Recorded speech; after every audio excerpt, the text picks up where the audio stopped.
Alright, all you glorious gamers out there, welcome to the PlayersToo Podcast, the video game podcast for gamers like you, by gamers like you.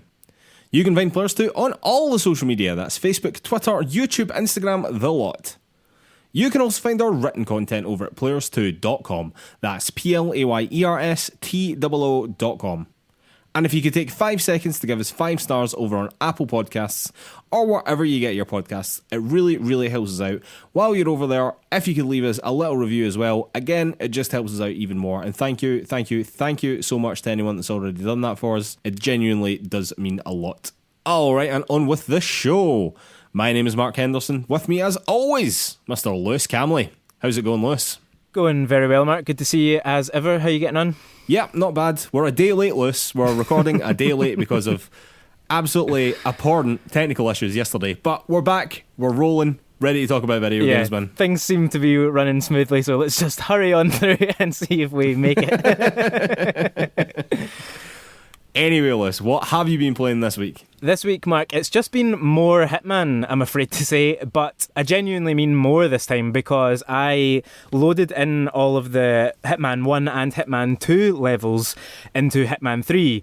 Obviously, anyone who's been paying any attention to this game will kind of understand that Hitman 3 can essentially act as a bit of a launcher for the previous games if you have them. So I went out and found a cheap-ish copy of Hitman 2 Gold Edition, which comes with some of the DLC levels and extra bonus missions and costumes and stuff like that. And through some wizardry, the copy that I had been given through PS Plus years ago of Hitman 1 suddenly became active again in my library. It definitely 100% wasn't when I installed Hitman 3, so I don't know if there's been some background change there or whatever. I don't really understand, but suddenly both games are available to me and I've put those levels into Hitman 3 and I've just been kind of working my way through those all through this week, just picking away at each one in turn. Not quite spending as much time in each one as I did with the Hitman 3 levels, but you know, I'm intending to just go back and do that once I've seen them all. And to be honest, Mark, it's more of the same. You can see the evolution of this franchise from the first game through to Hitman 3, but honestly, it doesn't change a great deal. There's some pretty subtle changes to how levels are laid out or how well placed items are, or just kind of the amount of options that you have feels a bit lesser in some of these older levels, particularly the Hitman 1 levels. And sometimes those mission stories that I've talked about a few times now, that are these kind of scripted micro-narratives within each level, they can feel a little bit more hand-holdy in the older games than in Hitman 3. In my experience so far, they quite often lead you directly to a one-on-one encounter with the target, during which, for some reason, the target invariably says to all the bodyguards around them, "Oh, would you please just leave me alone for 5 minutes?" You know, it signposts exactly what you're supposed to do. Oh, deal. Yeah, so there's moments like that, but really all of that throughout all 3 games is just there to get you to learn the levels, and that again is the joy of this game, these 3 games now I suppose I should say, where you just want to get to grips with each place, find out which ones you like and why you like them. I think is quite important as well, because there's definitely a few that I think are a bit lesser for whatever reason, but once you start to see the things that you like and you start to understand your way around those levels, you kind of don't need the game to do any of that work for you. You simply just enter a space and you feel free to explore it and do your own thing. And as long as you're confident in your kind of knowledge of that level, you should be able to get through it and do some really interesting stuff. So these new levels have just been fantastic. It's just stretched out the length of the game for me, basically, and I'm really, really enjoying it still. Nice one, man. That sounds really good. I think that I will probably have to play Hitman at some point. Every time I see it on Twitter or anytime I hear someone talk about it, like you just talking about it just now, I keep thinking to myself, that sounds like something I would really, really enjoy. Yeah. But I've just not got around to playing it, you know? But I really think that the rebooted Hitmans are going to be high on my list of things to play soon, to be honest. Definitely, yeah. I honestly couldn't recommend it highly enough, and I know that you will definitely enjoy it. But I think there's a lot there for different types of gamers. You know, you don't just need to be a stealth fan. It's not something that if you're really about story that you still won't get anything from or whatever, you know, there's just a lot to it, a lot of exciting core gameplay loop. So as long as you enjoy that, it's definitely worth checking it out. Nice one, man. And what about yourself, man? What have you been playing? Well, it's more Persona, Lewis, isn't it? It's more Persona 5. 70 hours in, and yep, it's basically the same. We've sort of got to the point in the podcast now, which I feared we would get to, where I sort of don't have anything else to say at this point. If you want to know my thoughts on Persona 5, you can go back and listen to the last 3 episodes and I will tell you exactly what I think. Basically, I'm still really enjoying it, man. I'm probably more invested in it now than I ever have been. The story continues to unravel and entangle different characters in interesting ways. But ultimately, like, at its core, it's the same loop that you're going around and around and around and around and around. While the overarching story is still there and still developing, obviously, what you are doing in terms of mechanics, in terms of combat, is basically just the same thing, you know? Does it feel like there's, some progression lacking there, though? Or is it just that it's so kind of deep and rich that, that's just what the loop you're in is, if you know what I mean? I mean, it takes place in different dungeons and whatever. It's not as if it's the same place that you're going to again and again and again, although having said that, the social portion of the game, I suppose, the sort of going to school portion is all in the same areas, and you're trying to build relationships with a ludicrous amount of characters, quite frankly, to improve your chances in these various dungeons. They're called palaces in this game, but they're dungeons, that's what they are. But I don't really feel as though it's lacking in that. It just sort of is what it is. Do you know what I mean? It's a JRPG in terms of its combat and in terms of its mechanics. I think that the progression of the story and the progression of your relationships with the various characters more than make up for that. Do you know what I mean? I'm still very invested in the game, and as I said, probably more invested now than I ever have been at 70 hours in, And how much more do you think you've got then? Is there still quite a chunk to go? Honestly, Lewis, I have no idea. At this point, I could be halfway through, I could be 80% of the way through, although I doubt it's that high, but there's still a good amount of gameplay to go, which is slightly worrying for upcoming podcasts, because it's just going to be me saying still Persona 5 for quite a while, unfortunately, but I am really enjoying the game. I genuinely am. Nice one, man. I'm glad to hear it, yeah. Anyway, Lewis, enough Persona 5 for this week. Time for the news. Alright, news item number 1. 6 Days in Fallujah, the controversial video game that had previously been cancelled, is going to be released this year, much to the disappointment of almost everyone on the internet, it seems. The game was originally announced in 2009, only 5 years after the events of the Second Battle of Fallujah, during which the game is set. The game was originally developed by Atomic Games for the PlayStation 3, Xbox 360 and PC. Konami were planning on publishing it. However, due to an international backlash from the media, both gaming and mainstream, Konami decided it would be a bad idea to continue to publish the game, and Atomic Games folded in 2011. The new game is being developed by Highwire Games, a studio that was started by a bunch of folk that worked on Halo and Destiny and Infamous, and will be published by Victura, a company founded by former Bungie Vice President Pete Tamte. Tamte was also involved in the original 6 Days in Fallujah.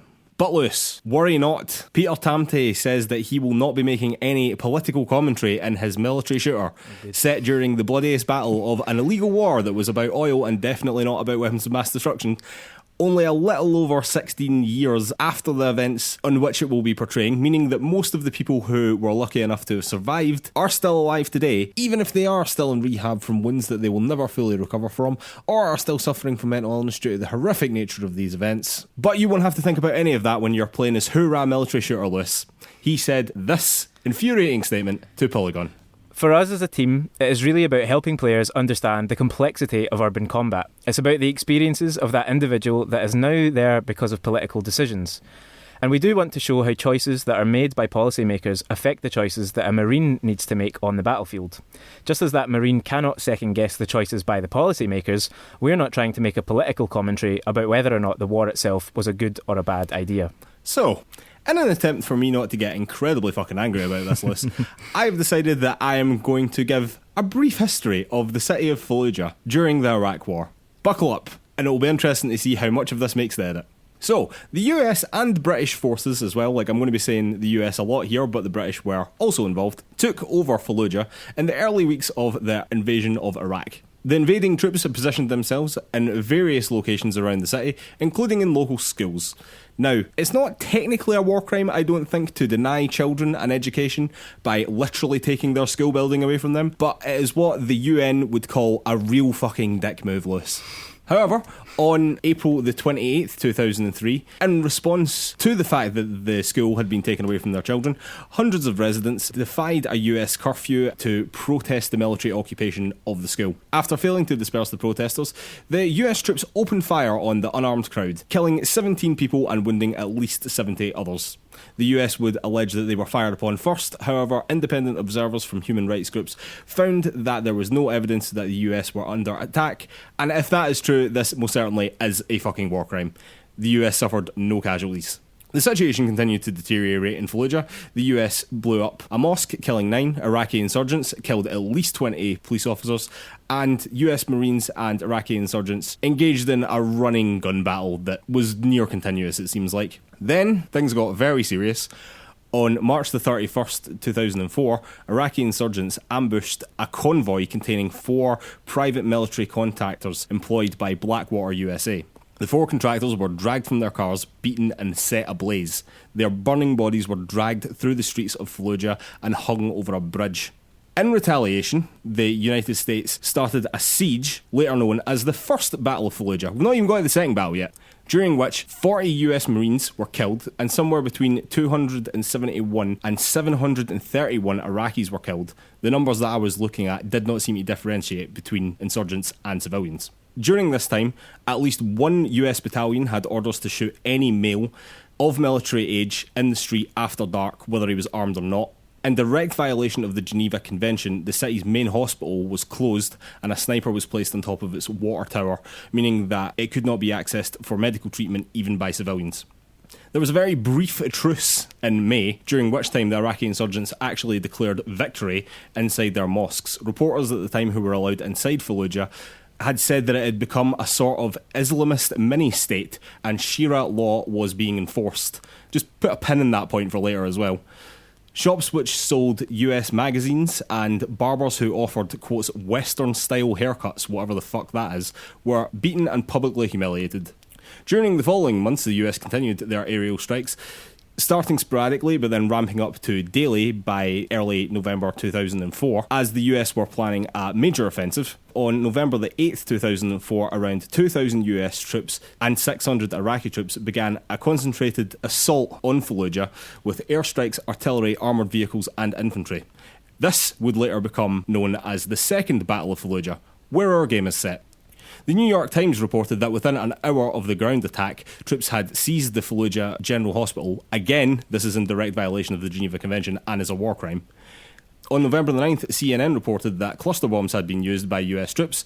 Even then, cluster bombs were highly controversial due to the high likelihood of civilian casualties. In 2010, much later, more than 20 NATO members and allies would agree to ban the use of cluster bombs due to humanitarian reasons. The US would not sign that treaty. On November the 10th, the Washington Post reported that the US had used white phosphorus grenades and artillery shells. Use as an anti-personnel weapon violates the Chemical Weapons Convention and is most certainly a war crime. Doctors in Fallujah would report seeing melted corpses as a result of these chemical weapons. After multiple public denials, the US military would later admit to using white phosphorus as an anti-personnel weapon in Fallujah. On November the 13th, a Red Cross convoy containing humanitarian aid would be denied access to Fallujah by the US Army. This, again, is illegal under international law. And when all was said and done, 95 US troops would lose their lives, 160 would be wounded, 11 Iraqi soldiers would lose their lives and 34 would be wounded, and 4 British soldiers would lose their lives and 10 more would be wounded. 1,500 insurgents would be killed and another 1,500 were captured. But on November the 16th, the Red Cross would say 800 civilians lost their life during this battle.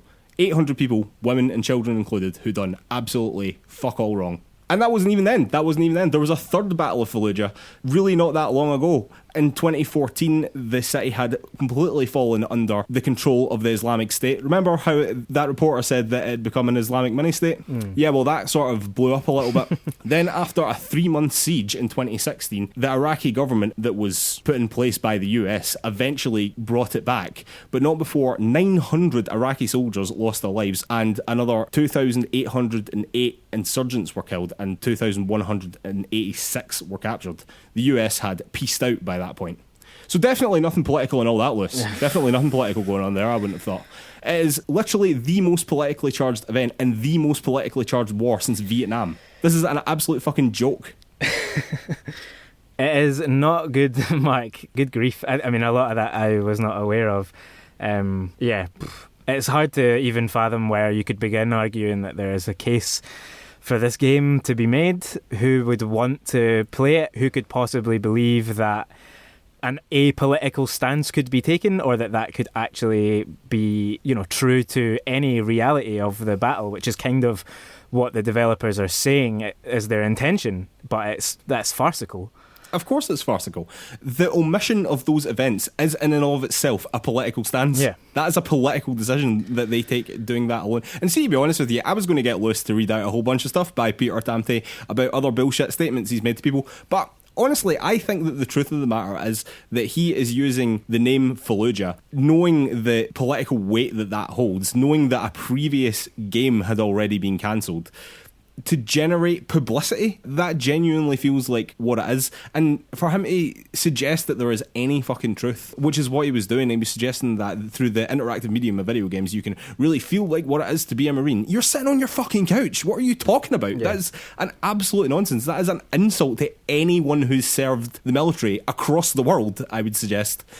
Quite frankly, Lewis, I've given this man too much of my fucking efforts already. It's outrageous. Outrageous. Yeah, I think it is. I mean, I think military shooters are problematic at the best of times. This is one that, is claiming to have made decisions that are about putting the gamer in the shoes of the military and to understand the human cost, but without having to face any of the atrocities. It doesn't make any sense. It doesn't read true at all. This controversy has been kind of rumbling on all week. We had obviously a bit of a discussion off air about what to say and how to talk about it and whether to even give it some air, because it feels like just a bad thing, just a bad idea, a bad approach, full of untruths, I would say, about what they're attempting to do or why they're attempting to do it. I totally agree with you. It's just about making a glamorous military shooter, presumably from an American perspective, which doesn't sound like it's going to give any justice to... I mean, it talks a lot about, in the various statements that they've made, about, the views of Iraqi civilians, and maybe they are taken into account, who knows, but that's still not the full picture. Do you think they're talking to many Iraqi civilians who lost their families because of white phosphorus attacks by the United States? Do you think that they're talking to the kids who couldn't get an education because their school was shut down by the American military? Do you think they're talking to those people, though? Somehow I highly fucking doubt it. But even on the other side of it, like those Blackwater guys who were brutally killed by the Iraqi insurgents, do you think that they're talking to their families? Do you think that their families think that this game is a good idea? Yeah. Somehow I fucking doubt that as well. Certainly, they aren't speaking to any of the hundreds and hundreds of people that you listed there who died. And that's the real reality of it, as well as the injuries and stuff. There are voices that simply cannot be represented here. There are people whose final moments you will effectively be reenacting in a game that is trying, or claims to be trying to be true to life, but it will not directly confront the manner in which many of those people died. It's claiming to be true to life, not talking about the atrocities. Those two statements do not make sense together, because you cannot tell the truth about what happened in Fallujah and not talk about the atrocities. Exactly. That's a nonsense. And all that information that I just pumped out there, like, that wasn't due to a huge amount of research. That was due to a cursory glance at Wikipedia. Like, who does he think that he's kidding here? This information is available to everyone. Like, who does he think he's kidding, saying that there was no political aspect to this battle? It is an absolute fucking joke. Exactly. And as you said at the top of that in itself is a political thing. And anyone who is following this debate online, as I say, it's been raging on Twitter all week. And if you're the type of person who says politics shouldn't be in video games, which presumably you would have stopped listening to us by now because we fundamentally disagree with that. But this isn't about representing politics in games. This is an issue from which you cannot remove politics. And if you're going to address it, you have to address it in its totality, or else you're doing it a disservice. You're doing the story of the people who you're claiming to be representing a disservice by hiding parts of it, by not addressing the full scope of it and what it meant to be there, Yeah, absolutely. And again, like, I think a lot of people are probably thinking, well, what's the difference between this and a Call of Duty game? Although Call of Duty games might be based on true events, they're very rarely about like hyper-specific events. And for those as well thinking, oh, well, there's loads of military shooters in video games, what's the problem with this one? Well, I would agree with you, there are loads of military shooters, and I would say that video games do have a general problem with glorifying the military. But this one, very specifically, glorifies a situation that was highly controversial. War crimes were committed and admitted to during this battle, and this is where they've decided to set their video game. This video game could be set anywhere, but they chose to do it here, and I think that is very telling, to be honest. Yeah. Anyway, Lewis, I think I've given this conversation far too much oxygen as it is, so we're moving on. Alright, news item number 2. There is evidence that the DualSense controller is suffering from the same drift issues as Nintendo's Joy-Cons. First the Joy-Cons, Lewis. Now we have DualSense Drift as well. I'm deeply saddened by this news because they are most of the controllers I now own. There has actually been a class action lawsuit filed against Sony because of DualSense Drift as well, stating that the drift compromises the DualSense controller's core functionality, which, I mean, fair enough, it absolutely does. Apparently, some have experienced drift issues as early as 10 days after the purchase of the console, which is real bad. A statement from the lawsuit reads, as a result of Sony's unfair, deceptive and/or fraudulent business practices, owners of DualSense controllers, including the plaintiff, have suffered an ascertainable loss, injury in fact, and otherwise have been harmed by Sony's conduct. Accordingly, the plaintiff brings this action to redress Sony's violations of state consumer fraud statutes, breach of warranty and unjust enrichment. Plaintiff seeks monetary relief for damages suffered, declaratory relief and public injunctive relief. Now, obviously, all of that is in brutal legalese, but well done, Lewis, all the same. Thank you. The lawsuit also mentions that there are slim repair options for the controller as well, which I've not looked into, but I imagine that also being pretty true. I'm not sure about all this injury business, but that fucking sucks, man. Yeah, it really does suck. I mean, this seems to be becoming more and more of an issue just in modern gaming generally. I haven't seen any issues yet on my own DualSense. I don't think you have. No, me neither. I have to say, I haven't been pushing that controller a lot since I've had my PS5 either, really, to be honest, but I haven't experienced anything yet either, no. No, and so it remains to be seen whether it's, you know, a few isolated incidents, hopefully, or if it is people that are really pushing the controller, but yeah, the fact that they have pulled together a class action lawsuit suggests there's enough people with enough of an issue to raise it with Sony. You know, this isn't just one person tweeting out that their controller's broken, you know? No, certainly not. And it would be so sad if this was widespread, but as of right now, neither of us are having problems with our DualSense 5s. I hope that you aren't either out there, dear listener, but yeah, man, this would really suck if this became a thing. Yeah, definitely. Actually, on that, if anyone is having those kinds of issues, we would love to know about it. Give us a shout on social media. Particularly the issue to me is that, similar to the Joy-Con, but potentially worse, is that there are no other options for the PS5 as far as I am aware. You can't play PS5 games with anything but the DualSense. You know, there are other controller options available for Nintendo. Yeah. We can't use our DualShock 4s even, so this is a potentially costly problem. And I agree, like, some of the language in that statement around, like, injury and people deserving what sounds like basically compensation, I don't really see that there's much case for that.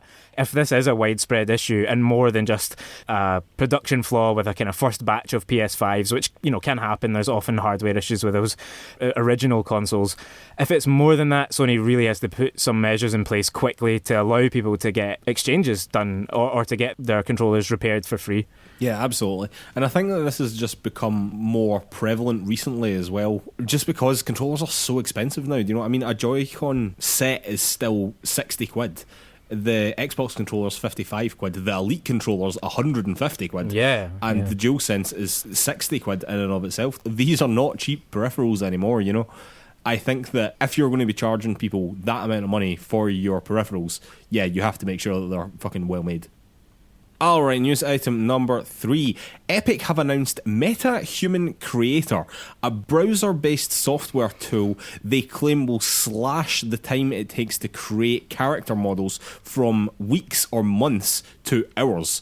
And if that turns out to be true in practice, that would be extremely, extremely awesome for devs. Epic's Vice President of Digital Human Technologies, which is an amazing title, Vladimir Mastolovich, has said this regarding MetaHuman Creator.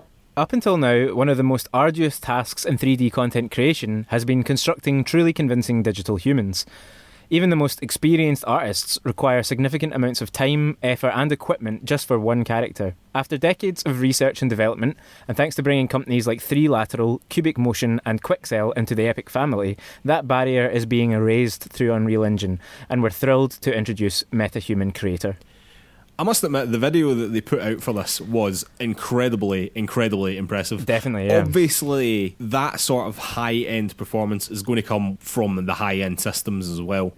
But I think that video games have wandered the uncanny valley for quite a long time in their character models, to be honest. And it's only recently we've really started to see very true-to-life looking characters, you know? And I think that if Epic and Unreal 5 are going to make this technology more available to more developers, thinking of smaller indie developers or AAA developers that can have graphical fidelity on par with something as big as a AAA game, that is really fucking cool.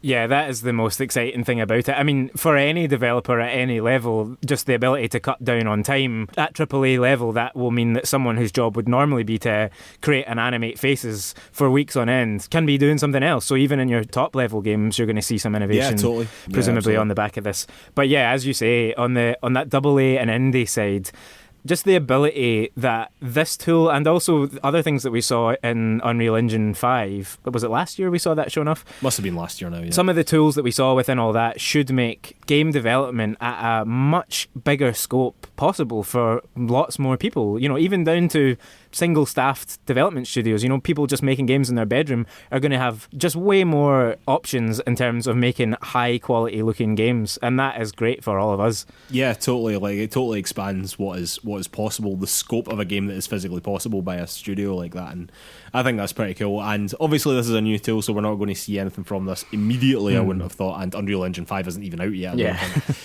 But later on in this generation, I would love to see a game that uses this technology to create its character models, just to see what it actually works like in practice, because in that video it looks very impressive. Check it out if you haven't seen it, yeah. Links as always over on the show notes at PlayersToo.com. Alright, news item number 4. Ubisoft doesn't want to rely on AAA games and will look more closely at free-to-play games and its back catalogue to make their money. Ubisoft FCO Frederic Deguay said this regarding Ubisoft's AAA-focused model. We said for a number of years that our normal template is to come with either 3 or 4 AAA games, so we'll stick to that plan for fiscal year 2022. But we see that we are continuously moving from a model that used to be only focused on AAA releases to a model where we have a combination of strong releases from AAA and strong back catalogue dynamics, but also complementing our programme of new releases with free-to-play and other premium experiences. In fiscal year 2022, we will continue our evolution from a AAA release-centric model toward a model where AAA stands alongside new premium and free-to-play innovative experiences across platforms. These diverse experiences will feed on each other through complementary gameplay and business models. So basically what I'm reading into this, Lewis, is more service games and more remakes, right? Yeah, it does seem a bit like that, yeah. And perhaps we shouldn't be all that surprised at this, to be honest with you, because since the success of Rainbow Six Siege in particular, which I think in that earnings call they also said was still a big earner for them, they've released The Division 1 and 2, both of which were trying to be servicey. They released Brawlhalla, which again, although on a smaller scale, was again trying to be servicey. Then they released Hyperscape not that long ago again, which was all about trying to be servicey, you know. And well, basically all of them sort of missed the mark a bit. They also recently announced Riders Republic, and as well they have that Roller Championship game going on as well. All of these games have been service focused outside of basically Far Cry, Assassin's Creed and Watch Dogs, right? Yeah, I guess plus slightly smaller games like Phoenix Immortals Rising and that sort of thing. Yeah, I suppose. They have, so, as you say, like they've moved towards this model a bit. We are seeing it. It hasn't been massively successful, it should be said. And no, it certainly has not. Their AAA games are where they are still kind of getting critical acclaim and big sales, you know, obviously through Assassin's Creed most prominently. But yeah, it feels like the direction of travel for a lot of big publishing houses. But it would be a shame to see that eat too much into their single-player experiences as well. Yeah. Thinking about their back catalogue as well a little bit, obviously they've got Prince of Persia remake coming, although that never exactly hit the ground running. They also recently re-released the Scott Pilgrim game, which was more of a re-release and not really a remake. But in terms of their back catalogue, outside of the big AAA stuff, they have Just Dance, which is still a huge seller for them, but in reality that's not going to be getting a remake or anything like that anytime soon, I wouldn't have thought. They've still got Beyond Good and Evil 2 coming, allegedly. They've still got Skull and Bones coming, allegedly. Apart from that, I'm struggling to summon something from the Ubisoft back catalogue that I'm thinking, yeah, that really needs a remake, you know? Maybe Rayman? Maybe. But I think if you're going to that bother to make a remake of Rayman, you might as well just make a new Rayman game. Yeah, you know? I mean, I think that's probably the case with a lot of games in their library. You know, the other one that seems fairly obvious is Splinter Cell. Well, yeah. People want new the Tom Splinter Clancy Cell, stuff as well. I was sort of Yeah. ignoring the Tom Clancy stuff, but yes, absolutely. Splinter Cell. But like, would people want? I suppose people would want remakes of the old games if they could get them, but also people really want a new game. I mean, that still fits. They are still saying that they will have AAA games within their model, but it does sound like maybe not only remakes and service games, but potentially like mobile ports or mobile spin-offs of some of their bigger franchises, which, you know, they have their place. That's fine, as long as the other, you know, the bigger games, the more exciting games are still getting the attention that they need, because Ubisoft sometimes doesn't pay enough attention and then put out products that aren't quite up to scratch.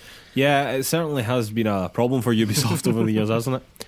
I would love to see them go down the sort of AA route, the sort of Assassin's Creed Lost Legacy, and I know that they've done similar things to that, or had spin-offs from the Assassin's Creed franchise before, or, I don't know, do something new and exciting with Far Cry, which again is, I know, has had like these sort of in-between games from like the big major releases as well. Something that doesn't have to be AAA level, basically, but is still like a good quality single-player experience, which is really where Ubisoft thrived back in the day. You know? Yeah. But unfortunately, I sort of doubt it. Alright, finishing off as we always do with a couple of shout-outs. Shout-out number 1, Super Mario 3D World plus Bowser's Fury has come out this week. And quite frankly, Lewis, it's fucking smashed it. It's absolutely smashed it. It's currently sitting at a 90 on Metacritic for the Switch, which is actually slightly less than the 93 that it got on Wii U, believe it or not. But obviously, still very, very good. I don't really know what to say about it, to be honest with you. It's Super Mario 3D World on Switch with a bit of extra content, which I think is awesome, and I'm very, very much looking forward to playing it. Yeah, me too. Yeah, I'm really intrigued to see what's going on with Bowser's Fury. I read quite a lot around it when there was some previews dropping, and it just seems like a really fascinating idea, quite an interesting move from Nintendo, and, you know, and one that maybe also isn't perfect, so it'd be interesting to see how that might be developed in the future if it is something that people vibe with, you know. Yeah, I can't wait to play it. I'm going to buy it soon. I suspect maybe just waiting until payday, basically. Yeah, me too, man. So Bowser's Fury is this open world idea, isn't it? Basically, yeah. It seems to be a sort of semi-open world version of Mario where Bowser attacks you every few minutes in these big sort of giga battles. But from the few things that I read about it, it seems to be slightly hampered by using 3D World's control systems rather than the slightly more natural feeling control systems of something like Mario Odyssey. But who knows whether in time those two things will be, you know, the natural meeting point for this idea. Yeah. Good in concept anyway. Interesting to see where it will go. Yeah.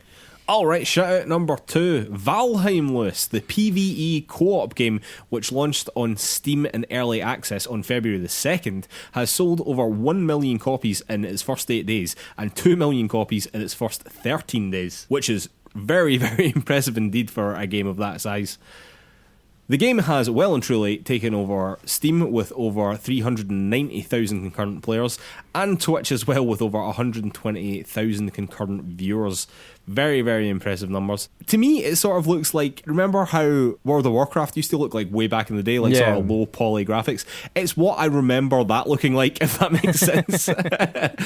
Obviously, I don't think it plays fuck all like World of Warcraft, but it sort of has that look about it, and I quite like that, to be honest.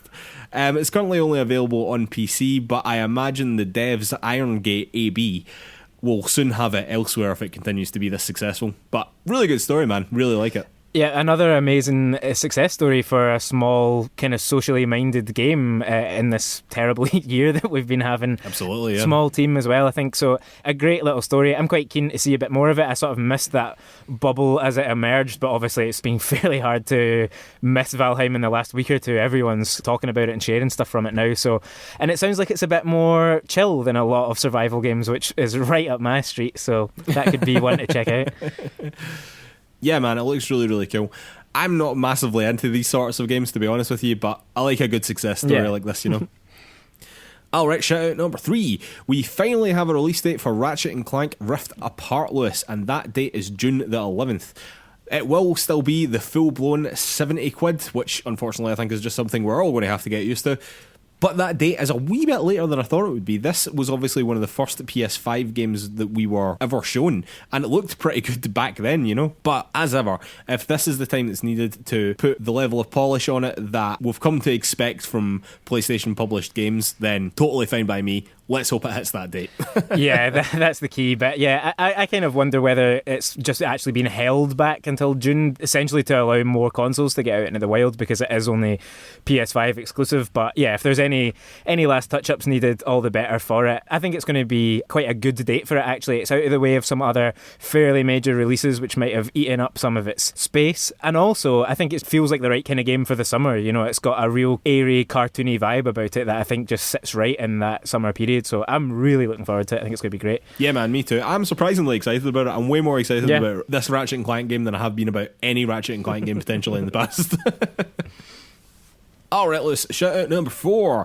Microsoft have started testing its xCloud game streaming service through web browsers, and this would allow xCloud to run on iOS devices as well, which is very exciting for me personally.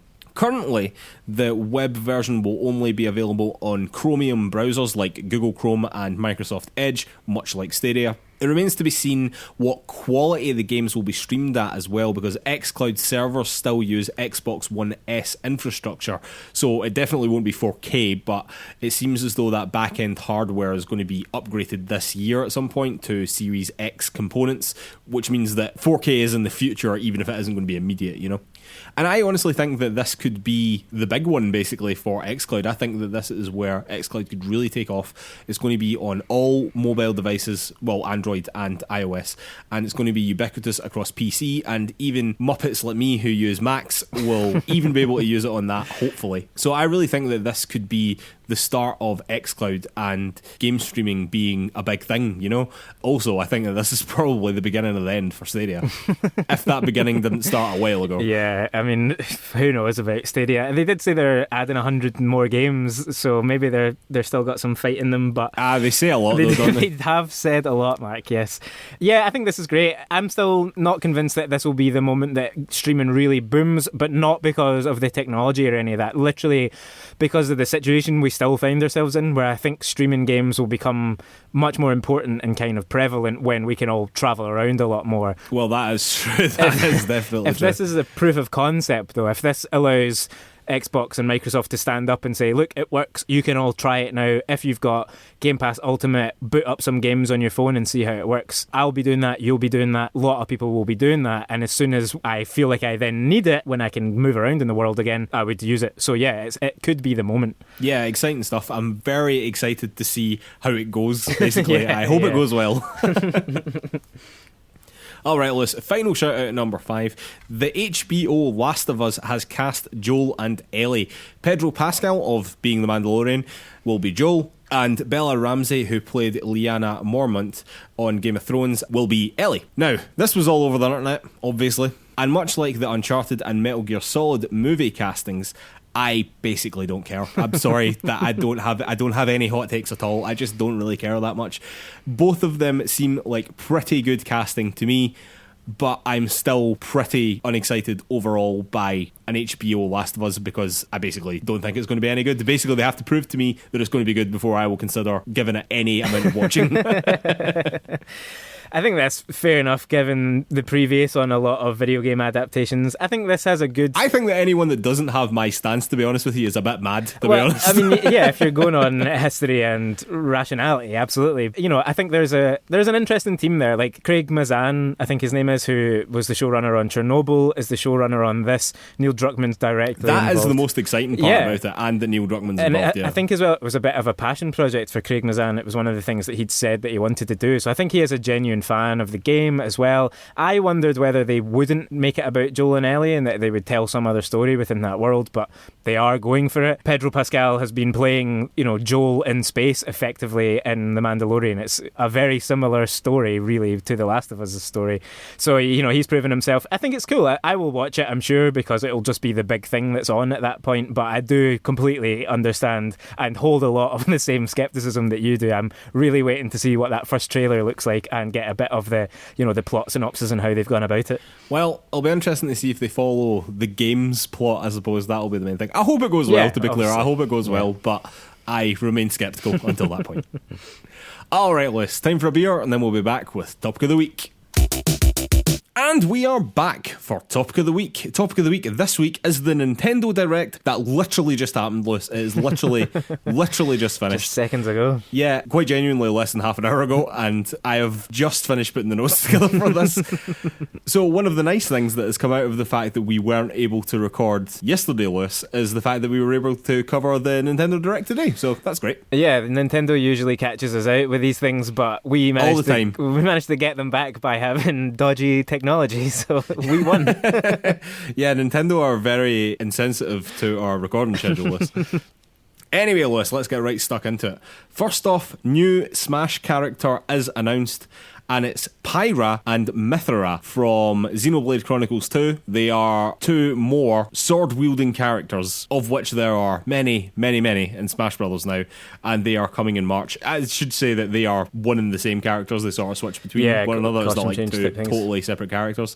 But yeah, a little underwhelming, let's be honest. Yeah, not really what I was hoping for from Smash announcements. I mean, I'm not playing it anymore, really, so it's not a big deal, but I suspect the Smash community won't be overly chuffed with this. Like you say, I can imagine it being extremely poor. yeah, I think there's just more exciting options out there. As we were just saying before we started here, you know, the last big Smash trailer we got was that amazing set piece for Sephiroth. Yeah. And this just really paled in comparison to that. It just felt totally underwhelming. But, you know, there you go. If you're a Xenoblade Chronicles fan, maybe this is exciting for you. Like, this felt really contrived and weird and odd. And that Sephiroth trailer was, like, so cool, you know? So definitely a step down in quality of character, I would argue. And certainly in quality of trailer. Do you know what I mean? After that, Shinya Takahashi acknowledged that it has been a while since they have had a proper full direct, which was sort of surprising to me, but I'm almost glad that they did that as well. Yeah, letting them know taking us for chumps, you know what I mean? They're like, no, we know that you've been waiting a long time for this, so here we go, you know. We've been listening. But the first announcement after that was that Fall Guys is coming in the summer of 2021 to Switch. That basically felt like an inevitability to me, to be honest. Yeah, definitely, yeah. After that, Outer Wilds was announced to be coming to the Switch on the summer of 2021 as well. One of Lewis's favourite games from last year or the year before, was it? I think I played it last year, but it was out a bit longer ago than that. But yeah, this is a phenomenal game. If you haven't given it a bash yet, and you've got the Switch, definitely give it a go. I adored it. After that, Famicom Detective Club, a game that I have never heard of, has been remade. The first game, called The Missing Heir, and the second game, The Girl Who Stands Behind, is coming to North America for the first time. I assume they also mean Europe at some point as well.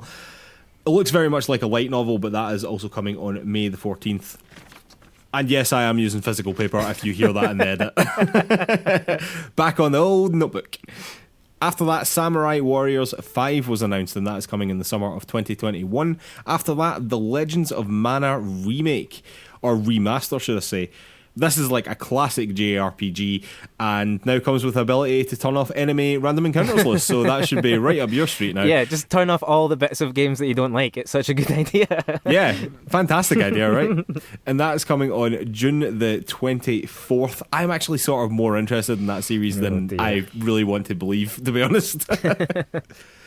After that, we got another Monster Hunter Rise trailer as well. This is coming in March the 26th, 2021. Mainly cinematic. There was a wee bit of gameplay here and there, but nothing major really. Then after that, the next big announcement, I would argue, is Mario Golf Super Rushless. You can use motion controls on it, but why in God's name would you do something like that? And you get to play speed golf, which means that when you hit the ball, you get to run after it against teammates and stuff and use Mario power-ups on your way. It's fantastic. I must admit to everyone now that me and Lewis, when we were able to record together, would often play the NES version of Mario Golf after we recorded the podcast. So I am super excited about this, or more excited about this than, again, I probably ought to be. Yeah, I feel exactly the same. When this popped up, I found myself getting excited about it and had that thought at the back of my head of like, Lewis, you hate golf. You're not interested in golf. Oh, I hate golf as well. Like, I super hate golf, but I do not hate Mario Golf. Yeah, Mario Golf was just a different beast. That classic game on the Switch Online that we were playing was so much fun. This is obviously fleshed out by about 30 years worth of game development. Yeah, that speed golf mode just looked like, kind of as we were talking about Bowser's Fury earlier, like a bit of a twist on what Mario does. You know, you take Mario Golf, you chuck in a bit of traditional Mario action power-ups, and away you go. And it's so inventive. I love to see it. It's so joyous. And we don't even have to wait very long to play it, hopefully, Lewis, assuming the lockdown is over by this point, but it is coming in June the 25th.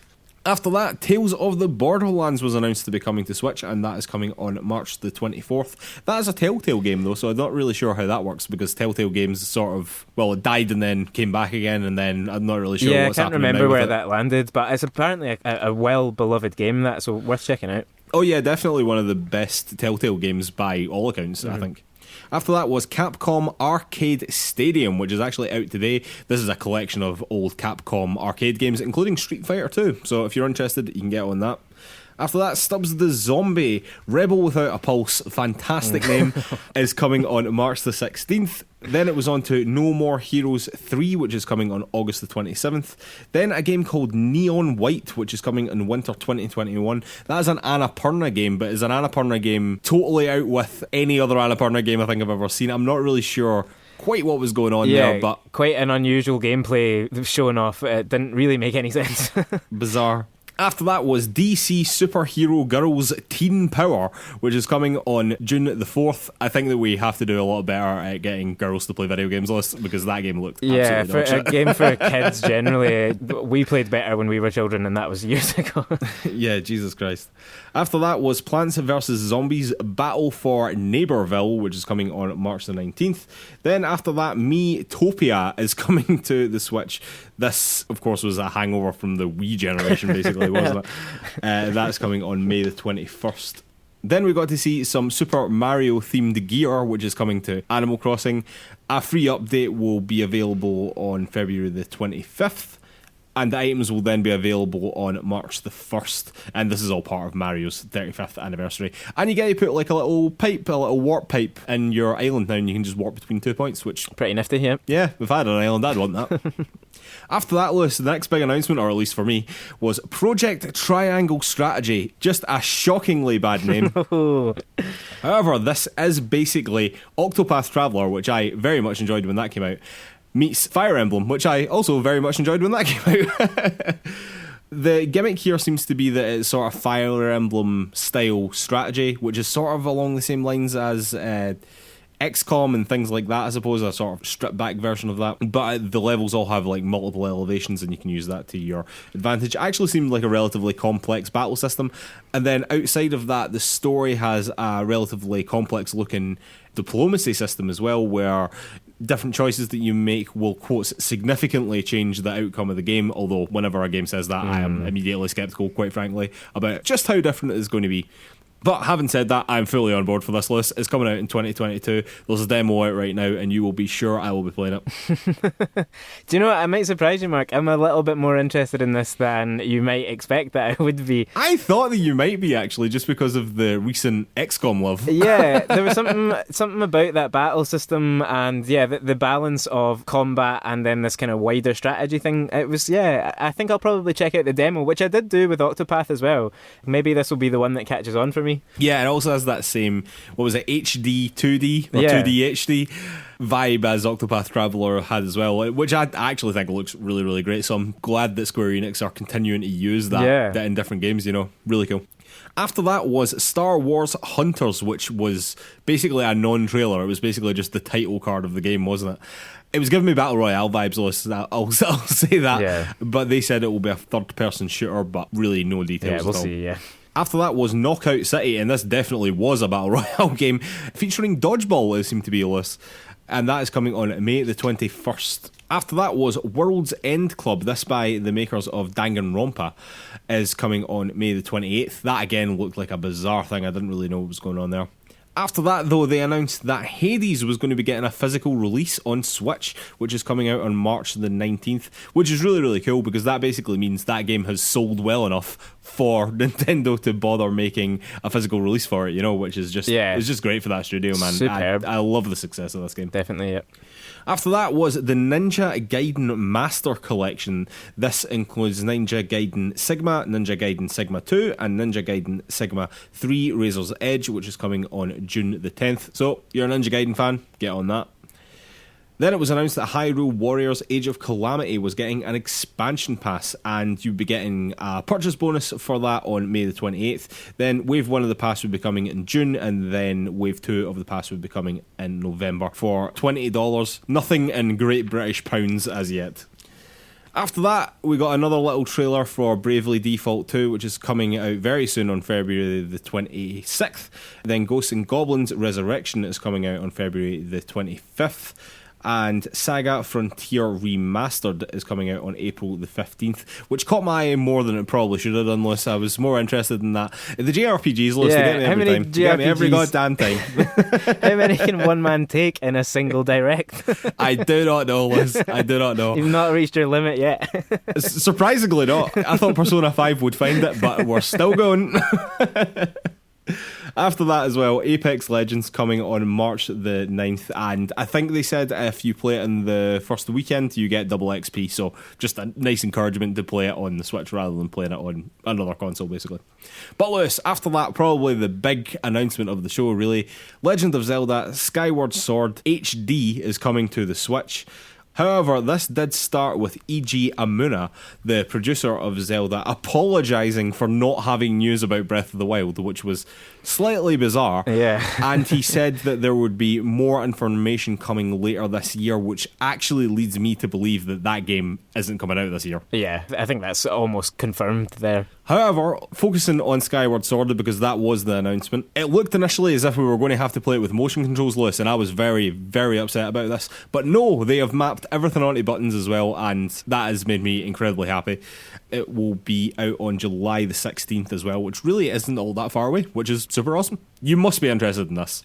Absolutely, yeah. I think this is great to see. I think the thing for us to mention here is that, Switch is our first proper Nintendo console, really, so some people might be disappointed to see more ports coming out of old systems from Nintendo, but for someone like us, and there will be... Yeah, we're not. And there'll be tens of millions of people, I suspect, that own Switches who haven't played a lot of these games. So, bear that in mind if you're being critical of this. I think it looks great. I think they gave it an interesting sort of hard sell by pointing out similarities that it has to Breath of the Wild. Yeah, they did. That was bizarre, yeah. I think, again, that is them saying, we get that a lot of people have jumped on at that point and maybe expect that all Zelda games are similar, and they're not, but here's one that you can get involved in, and I thought it was clever from them. If that is, maybe that's an indication that the rest of the series will continue in the Breath of the Wild vein as well, which obviously would be fantastic.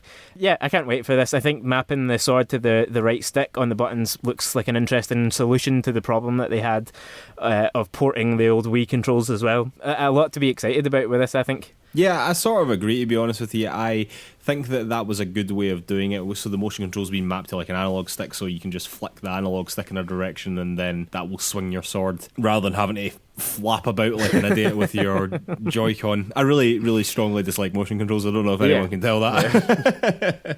But Lewis, the final announcement, the final announcement was actually Splatoon 3. Now, Splatoon 2 actually done incredibly, incredibly well for Nintendo.